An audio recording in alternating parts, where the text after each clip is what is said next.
Our speaker today is Dr. Michael Skvarla. He is the head of Insect Identification Laboratory at Penn State and is responsible for a wide variety of things, identifying insects and other arthropods submitted to the public, writing and maintaining entomology fact sheets, and providing science-based information to the public like we are today. Typically in our series, as I said, we talk about managing pests, but we often overlook the value that these arthropods offer to our world. So we've asked Michael to speak about the importance of insects today. So thank you, Michael. Yeah, thank you for having me on. Like you said, I almost always talk about like how do we kill pests? How do we kill insects? So this is a really delightful shift.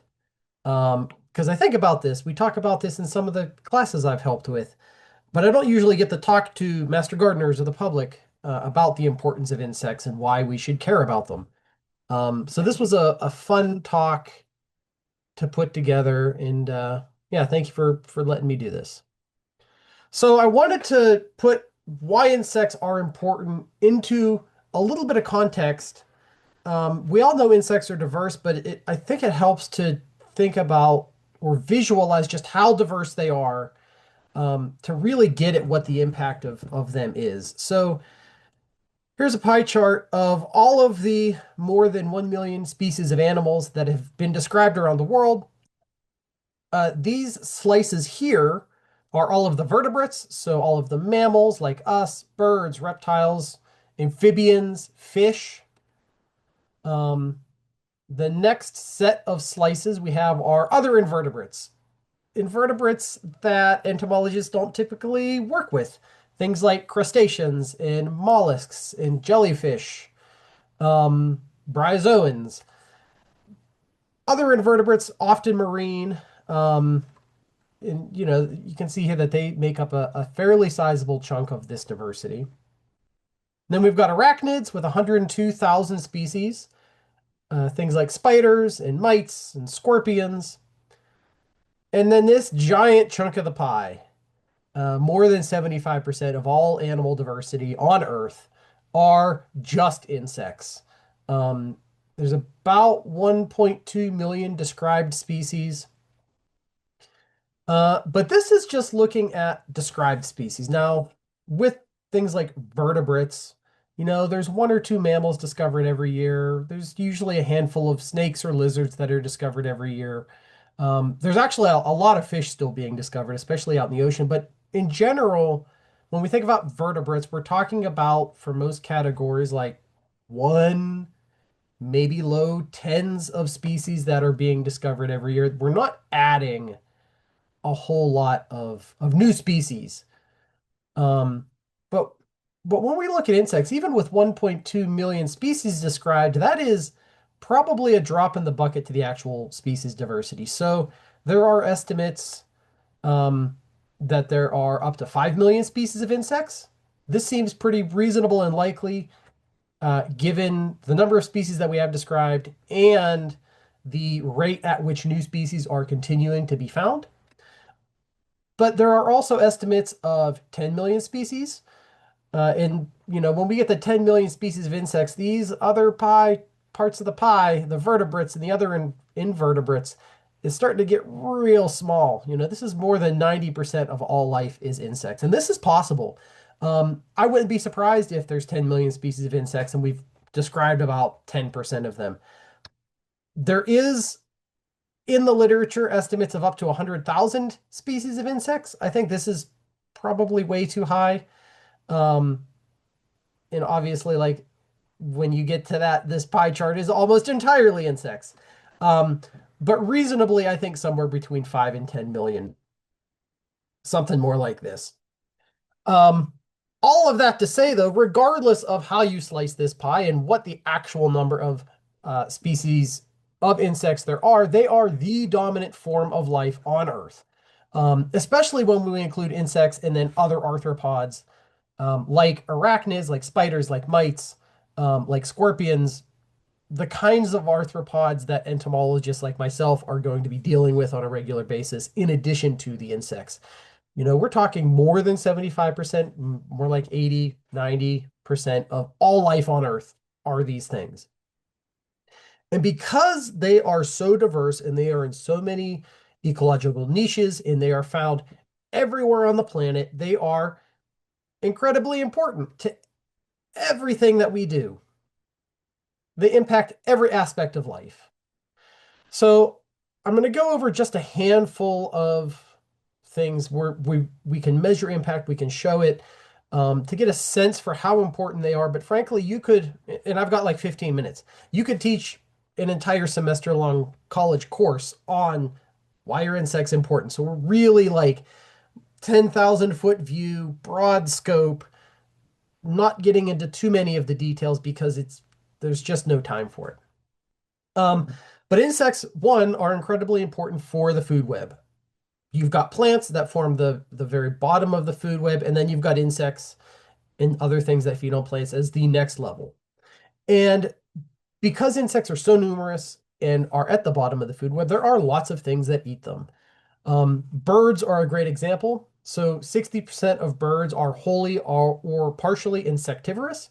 And this includes birds that we don't usually think as feeding on the insects. So, you put out your hummingbird feeder and we get ruby-throated hummingbirds up here in much more diversity if you go further south into the southern US or into Central and South America. And we think of hummingbirds as these cute little birds. They feed on nectar, they feed it flowers, and that's the thing that they eat. But really, nectar's really poor in protein and fat. It's almost entirely carbohydrates, which is great when you have a lot of muscle movement to be doing, like a hummingbird to fly. But you also need protein and fat. And so hummingbirds, while they're flying flower to flower, are out there consuming hundreds to thousands of insects on a per bird basis every day. So these birds that we think of primarily being nectivores are partially insectivorous. They're eating a lot of insects. And then when you get to baby birds, it's even more. So 90% of birds feed their young on insects. Insects are a fat and protein rich food source. It is a really dense packet of nutrients. And when you're a baby bird and you're trying to grow up as quickly as you can, that is the kind of food that you want. So even birds that are primarily feeding on seeds and other food as adults, even as when they're feeding on those as adults, even as young, are primarily going to be fed, I guess not feeding on because they're being fed on insects and other arthropods. Um, so for a lot of birds, insects are incredibly important. And because there are a lot of birds consume an estimated 400 to 500 million metric tons of insects worldwide per year.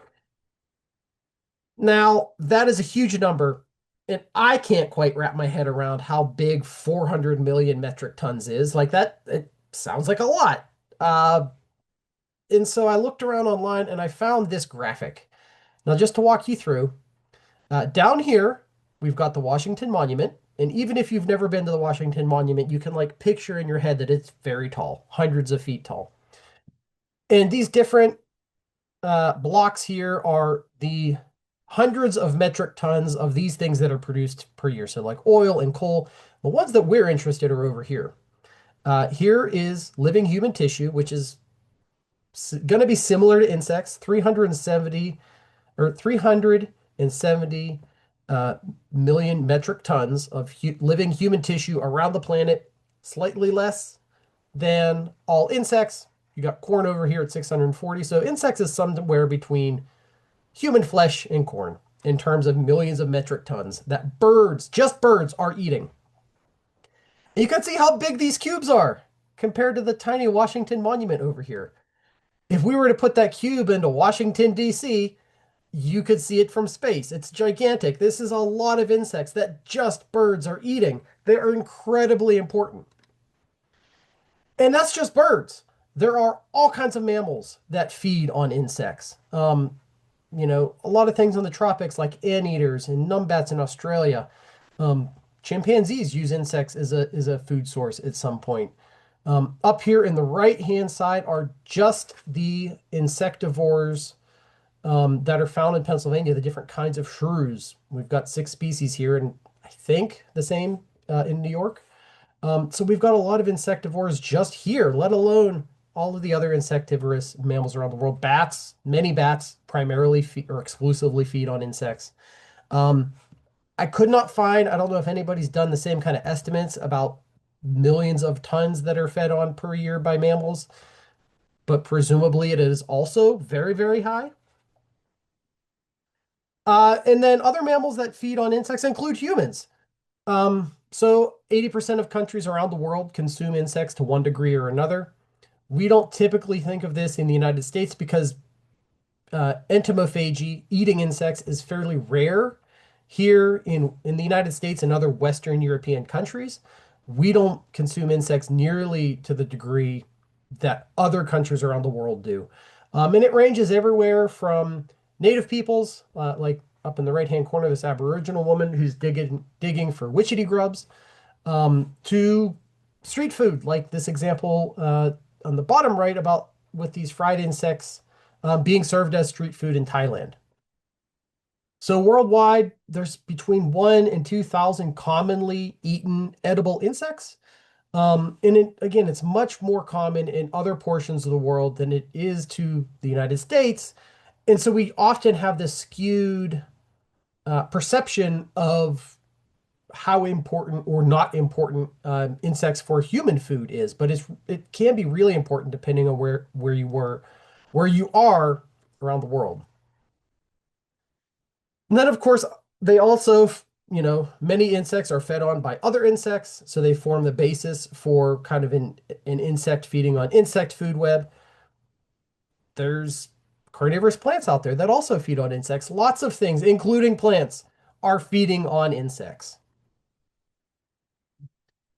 Another place is decomposition. So thinking about how quickly a body turns into a skeleton, optimal conditions. Oh, that got weird up top, the caption. Under optimal conditions, you can go body to skeleton in 10 days, usually more like 20 to 50. And then hair takes quite a long time, usually longer than that. But if you bury a body, it can take 10 years or even decades or centuries for that body to decay because of the lack of insects. Insects in things like vultures are the primary drivers of decomposition of bodies. And when you don't have access to those decomposers, bodies sit there and pile up. And so you can imagine if we didn't have insects, like roadkill in and of itself. Think of how many dead deer there are in the side of the road during the rut in the fall, how many dead raccoons there are in the summer. Like roadkill by itself would be a huge problem, just piling up on the roads, let alone all of the other animals that are out in the wild dying, out in the woods and everywhere else. So animals or insects are incredibly important for decomposition. This also leads to things like forensic entomology, where we can use insects. Um, Insects have a typical progression that they take on bodies, and so you can use things like the stage of larvae on a body to date time of death. That's decomposition in like bodies, but we can also think about decomposition in terms of plants. So wood on its own takes years and years to break down without insect feeding. Every time you get insects feeding on dead logs and fallen wood, all of these tunnels these wood-boring insects create are entry points for things like wood rotting fungi to get in and start to break this wood down and reincorporate those nutrients into the soil. Now, it's a problem if that wood happens to be your house, but these problems arise from these benefits that we get from insects doing what they're supposed to do out in nature. We don't want logs piling up in the woods, locking up those nutrients from that dead tree and never being reincorporated into the soil. So decomposition of things like wood and plant tissues in natural environments is incredibly important. Leaf litter too. Insects and other arthropods like this or batid mite here break up leaves. They chew them up, they feed on them, they poop them back out. That breaks down the nutrients, reincorporates those nutrients back into the soil so we don't have feet and feet and feet and feet of leaves in the forest and all of those nutrients locked up where they're inaccessible to plants. So insects and other arthropods are really important for nutrient cycling in natural areas. They're also really important is related to this in composting, especially things like black soldier flies and other, you know, decaying food feeding insects. They're really important to breaking down compost, getting those nutrients accessible so that you can go spread that compost on your garden and use those nutrients to grow your plants. Um, Insects are really important for pollination. So about 3/4 of flowering plants require insects for pollination. And this includes a huge diversity of insects, bees, flies, butterflies and moths, beetles, a whole host of other insects as well. About a third of our crop plants are insect pollinated. So this is primarily things like fruits and vegetables, especially tree fruits. Some crops produce better fruit set with pollination. So things like tomatoes and soybeans, they can self-pollinate, but fruit set is better. There are more fruits, there are bigger fruits if they are pollinated by insects. So these are ones that are kind of on the line where they can do it on their own, but with insects, they're a lot better. Um, One thing I do want to say that with pollination, most of our staple crops, corn, wheat, rice, other cereals, these are all wind pollinated. They don't need insects at all to produce the crop. Um, and so one thing you often see is like, oh, without insects, humans would die. We wouldn't have enough food. That's not really true. Um, because we could live on wheat and corn and these staple cereal crops that are wind pollinated, don't need insects.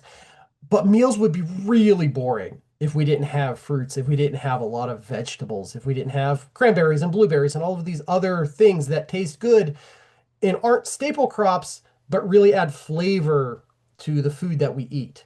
Um, so insects are really important for that food diversity, but maybe not so much just living, producing enough food to live, period. Pollination services in the United States are valued at $34 billion in the United States alone. Actually, these numbers are about 10 years out of date, so it's probably a lot more than this at this point, just due to inflation. Um, so again, just I can't wrap my head around how much $34 billion is. It's an astronomical number. And so without insects, like we would lose that much value just in food crops. And then the last thing I was going to touch upon, I couldn't find any hard numbers for biocontrol, this idea that insects are feeding on pest insects and pest organisms. But it happens, it's really important for agriculture. The more beneficial insects, the more parasites and predators you have in ag systems, in your lawn, in your flower bed, the more beneficial insects you have, the more predators and parasites you have, the healthier your plants are going to be because there are fewer pests feeding on them and the less pesticide you're going to have to spray. So having biocontrol out there, the fact that insects feed on other insects and arthropods is really important for reducing pesticide use, for producing crops, producing food. Um, Again, I can't find any numbers that quantify how important it is, but given how important they are for all of these other systems, it's has to be on the tune to millions to billions of dollars per year. So that is a whirlwind tour of why insects are important. Awesome. Thank you, Michael. I think it provides great perspective, as I said, because in our series we tend to talk about these critters as just pests, but they do provide so many things for us to survive, sustain ourselves. And I loved your point about the decomposition that without that, we'd just be buried in bodies and decomposing organic material. So we do have some questions that are coming in. The first one, someone from the chat did respond, but how can we attract the most beneficial bees through gardening? They said they've never had luck with pollinator houses, and they have a butterfly pollinator garden, but looking to improve. Sure. So bee houses, bee hotels, about I forget the stats, 60 to 70% of bees nest in the soil. They're ground nesters. So bee hotels really are, going to that small 30% of diversity that's out there. So it certainly helps. It's a good thing to do. Um, but it certainly doesn't get at all bees. So really providing habitat, providing flowers, um, preferentially native species that bees have co-evolved to feed on instead of ornamentals, making sure that those flowers, you have a diversity of them, that you have blooms that show up throughout the year, so you don't have just spring flowers or just fall flowers, um, and making sure that you use straight species, so avoiding cultivars that have been bred to look nice, because things like double flowers don't produce pollen and nectar. There are a lot of cultivars that are nectar free or pollen free because they've been bred to look nice, but don't actually give the insects the resources they need. So you can plant all of the flowers you want, but if they don't produce nectar, you're not going to attract insects because they're not providing the food that the insects are looking for. Great answer. We did have a bunch of people giving you kudos as well, saying that this is such an important topic to cover. So thank you again for your presentation. Because of our timing at this point, we will switch over to our next session. Michael's going to hang around, so if you have questions and want to put them in the chat, feel free. So our next session is going to be our IPM Minute, which takes a quick look at a timely topic and provides some action items you can take. And so for this segment, I'd like to introduce Dr. Amara Dunn-Silver, who is our biocontrol specialist at Cornell IPM. You know her well as the co-host of this series. And today, Amara is continuing on a theme that we started last year about feeding friendly insects. And now that we're in wintertime, she's going to cover the value of cut stems. So take it away, Amara. Thanks, Matt. And first of all, can you see my slides okay? Looks great. Great. I think that this conversation is going to be really relevant to where we ended the conversation about supporting beneficial insects and which beneficial insects or which friendly insects we're supporting. Because today we're going to be talking about cutting stems to support specifically those stem nesting bees, which, as Dr. Skvarla said, are just a subset of the bees that we want to support. So just as a reminder, when I'm talking about friendly insects here, I'm talking about both pollinators like this cute bumblebee that's visiting this Baptisia over on in the picture on the right, but also insect natural enemies, insects that do biocontrol, as Dr. Skvarla was talking about, like this lacewing larva that you can see on the echinacea flower. And we've been talking in this series about how do we feed them, how do we provide shelter, and how do we protect them from things that could hurt them. Today, the focus is going to be on shelter because we're looking at providing nesting sites. This QR code is going to show up a few times throughout the presentation. It will take you to the same place. It's our repository at Cornell IPM of information on creating habitat for beneficial insects. And I know there's a lot of places you can find additional information too. And thanks, Matt, for putting the link directly in the chat as well. So just as kind of another piece of our review, we are focused in this series on growing perennial plants and native perennial plants. You can grow annual plants. They have value for beneficial insects as well, but we're focused on perennials here. Last year, we talked about some of the different steps in installation and how you would get those plants going. And then this year, we're going to be talking about some different pieces of maintenance, starting with cut stems.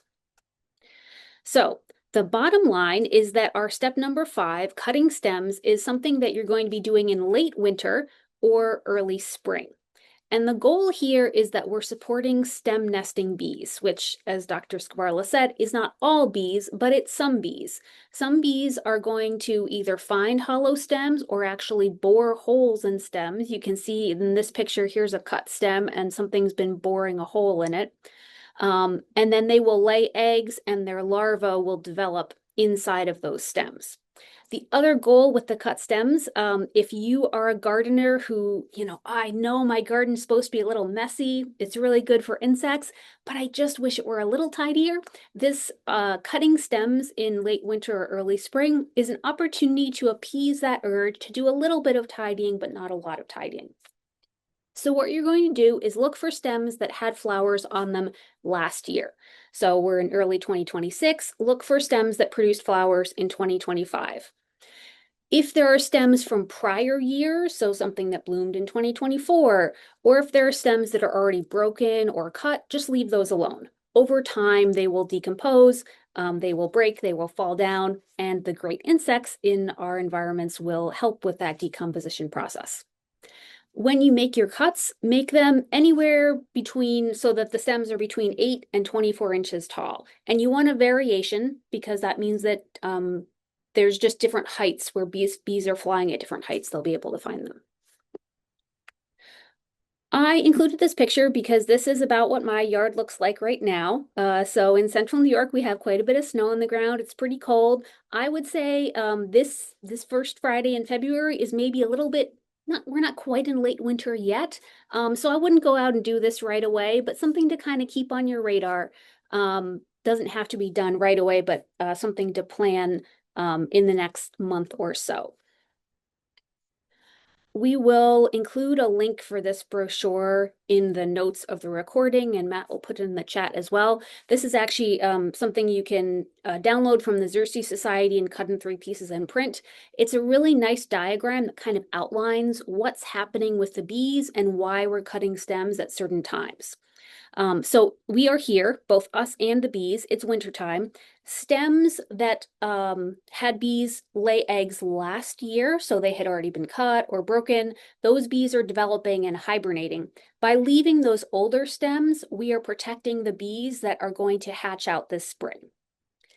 The stems from blooms that happened last year in 2025, those are the ones we want to cut now because we're creating new nesting sites for bees that will come out this spring and be looking for places to lay eggs. And I will also add here, we'll include in the recording notes, and we can probably drop them in the chat as well. I did find from the Xerces Society also some notes about bee houses, artificial bee houses, and also sort of more natural habitat for bees, because that's a question that we get a lot and I think was relevant to some conversation we had earlier.